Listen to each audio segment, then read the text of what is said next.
All right.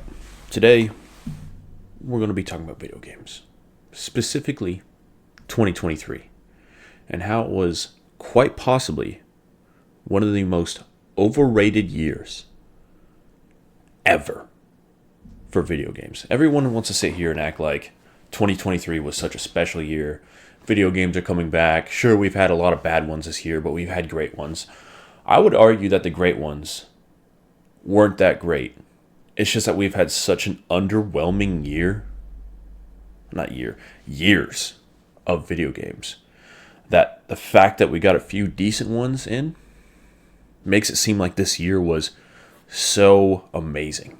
It wasn't, in my opinion. So, I got Polygon pulled up. Top 50 best video games of 2023. In reality, we're gonna look at the top 10 first. We're gonna start there. And we're going to start out with Legends of Zelda, Tears of the Kingdom.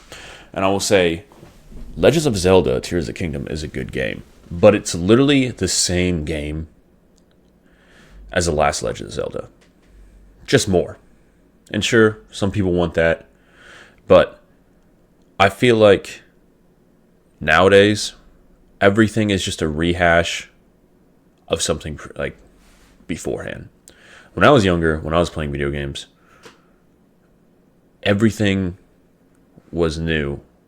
Like during the PS2, PS3 era, there was something new consistently coming out. If you see everything here, there's a number behind it. It's like the 6th entry, Street Fighter 6, Armored Core 6. There's nothing new here. And there hasn't been anything new in video games in a long time. Baldur's Gate 3.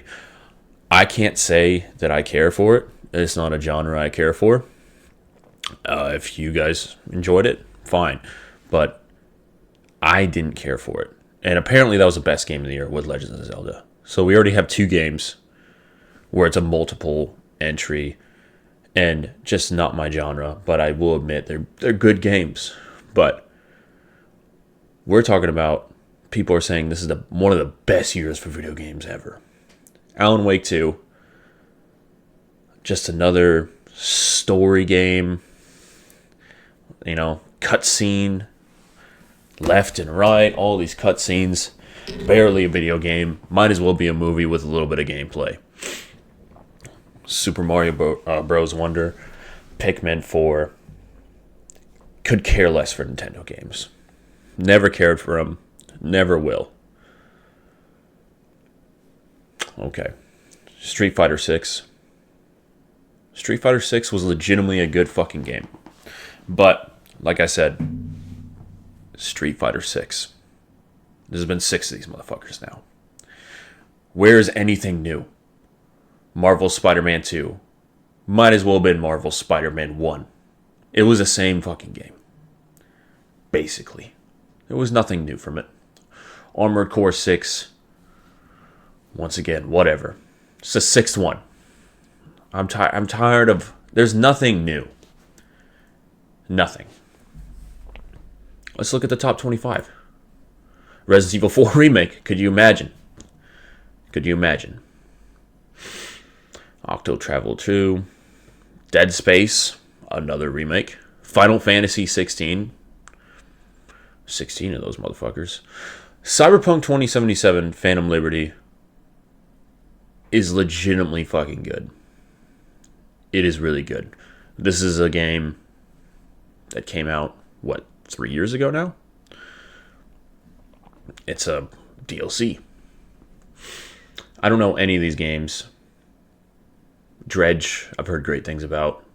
Another remaster. These are all indie games. And we go to top 50. And we're starting to get to the disappointing games. Starfield was shit. Survivor came out in a terrible state. Diablo 4 was terrible. We're getting back to World of Warcraft. This year was shit, man. It was not great. It was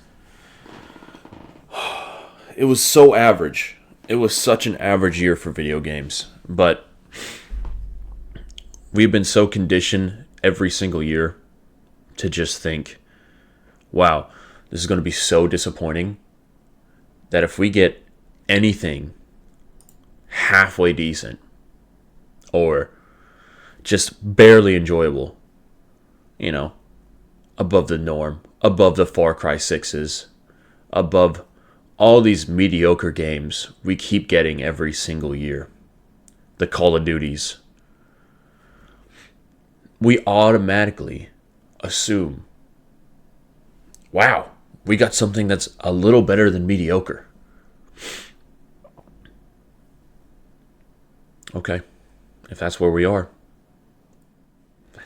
So if you compare the titles that came out just 10 years ago compared to the titles now, you got GTA 5, you got Bioshock Infinite. No one cares about Rogue Legacy. No one cares about that game. Metro Last Light, Assassin's Creed, Black Flag, The Stanley Parable, The Last of Us. Devil May Cry was alright. Battlefield 4 was a good Battlefield. We're already starting the trend of just sequel after sequel. But this was when it was still alright. Right? We didn't feel like we were just getting the same thing every single year. It still felt fresh enough. It still felt new enough to enjoy GTA 5, to enjoy a Bioshock, even though this was the fourth entry. It's been the last entry as well. You know, to enjoy Metro Last Light, even though I believe this was the first one. No, this is the second one. Metro 2023 was the first one. 2033. You know, Assassin's Creed Black Flag, arguably the last good Assassin's Creed. Stanley Parable, an original IP. Last of Us, an original IP, so we still have some original IPs coming out that were topping the list with some pretty good sequels.